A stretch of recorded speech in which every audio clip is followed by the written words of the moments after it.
Jabardasth comedian ప్రముఖ నటుడు bullet Bhaskar Visakha నగరంలోని పెందుర్తిలో సందడి చేశారు. పెందుర్తి నుండి స్వతంత్ర అభ్యర్థిగా పోటీ చేస్తున్న సీనియర్ రాజకీయ నాయకుడు గుంటూరు వెంకట నరసింహారావుకు మద్దతుగా ఆయన ఎన్నికల ప్రచారం చేశారు. పెందుర్తి కూడలిలో రోడ్ షో నిర్వహించి ప్రజలను చైతన్యపరిచారు. తన పంచులతో ఆకట్టుకున్న భాస్కర్ సేవా తత్పరుడు నరసింహారావును పెందుర్తి ఎమ్మెల్యేగా గెలిపించుకోవాలని జబర్దస్త్ పిలుపునిచ్చారు. సొంత నిధులతో వైద్య శిబిరాలు, రక్తదాన శిబిరాలు వంటి ఎన్నో సేవా కార్యక్రమాలు నిర్వహిస్తున్న గుంటూరును ఎమ్మెల్యేగా అసెంబ్లీకి పంపిస్తే పెందుర్తి ప్రాంతాన్ని అన్ని విధాలుగా అభివృద్ధి చేయగలరని స్పష్టం చేశారు.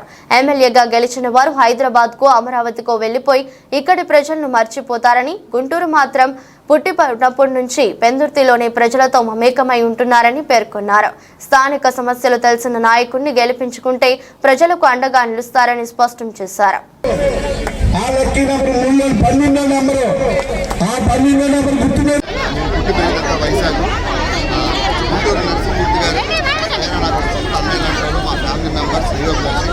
ముఖ్యంగా ఎలక్షన్లో ప్రచారం వచ్చామంటే ఏదో పెద్ద పార్టీలు ఈ పార్టీలు కాకుండా అన్న కోసం వచ్చామంటే కేవలం ఫ్యామిలీ మెంబర్స్. సో పెందుర్తిలో స్థానికంగా ఉన్నటువంటి వ్యక్తి చాలా మంది పెందుర్తిగా ఎమ్మెల్యేలు తెలిసిన వాళ్ళు సో అందరికీ అందుబాటులో ఉంటారు.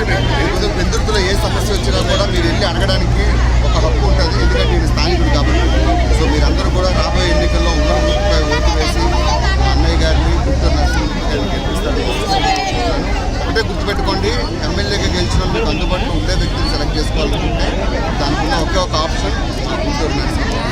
సో మర్చిపోకుండా పెందుర్తి ప్రజలందరూ ఉంగరం గుర్తు మీద మర్చిపోకుండా ఓటేయండి. 12వ నెంబర్ బ్యాలెట్లో ఉంటుంది వేసి ఇంట్లో మా శ్రేయోభిలాషులు మా సంస్థ అన్నయ్య లాంటి వ్యక్తి గుంటూరు నరసింహమూర్తి గారిని గెలిపిస్తారని మనసుకుంటారు.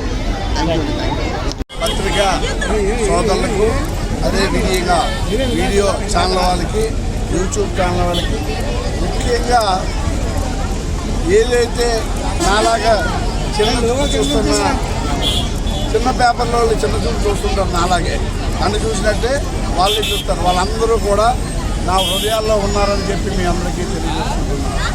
ముఖ్యంగా నేను ఇండిపెండెంట్గా నేను ఒక పెందుతులో వ్యక్తి అడిగాడు మా తమ్ముడు, అన్నా నీకు 62 సంవత్సరాలు ఎందుకన్నా నువ్వు ఇండిపెండెంట్గా వేయడానికి నువ్వు తీసుకున్నావు నిర్ణయం అంటే, 33 సంవత్సరాలు గురునాథరావు గారు ఎమ్మెల్యేగా ఉండేటప్పుడు ఇదే ఆవరణలో మండల యువజన కాంగ్రెస్గా ప్రమాణ స్వీకారం చేశాను. ఎవరి సమస్యల్లో ఒక సెంట్రల్ చైర్మన్ పల్లవరాజు గారు గురునాథరావు గారి టైంలో మండల యువజన కాంగ్రెస్ అధ్యక్షుడిగా 83లో ప్రమాణ స్వీకారం చేశాను. ఆ రోజు నుంచి ఈ రోజు వరకు కూడా 15 సంవత్సరాలు కాంగ్రెస్ పార్టీలో మా నాన్నగారు దోనరాజు గారు, గురునాథరావు గారు, ఎస్ఆర్ సప్లై గారు ఆలోచనలో వాళ్ళ దగ్గర ఒక మంచి సంస్కృతి నేర్చుకున్నాను. అంటే ఏంటంటే డబ్బులు సంపాదించడం ముఖ్యం కాదు, డబ్బులు ఎవరైనా సంపాదిస్తారు, ఎలా కష్టపడి సంపాదించాలనేదే ఒక ముఖ్యమైన ఉద్దేశం. ఈ ఎవరైతే నా పండువాలో జెండాలో పొందుపరిచానో వాళ్ళ దగ్గర నేర్చుకున్న ఒకటో సూత్రం అదే. ఆ తర్వాత నా వెనకాల వచ్చిన నాయకులు, చిన్న నాయకులు అందరూ కూడా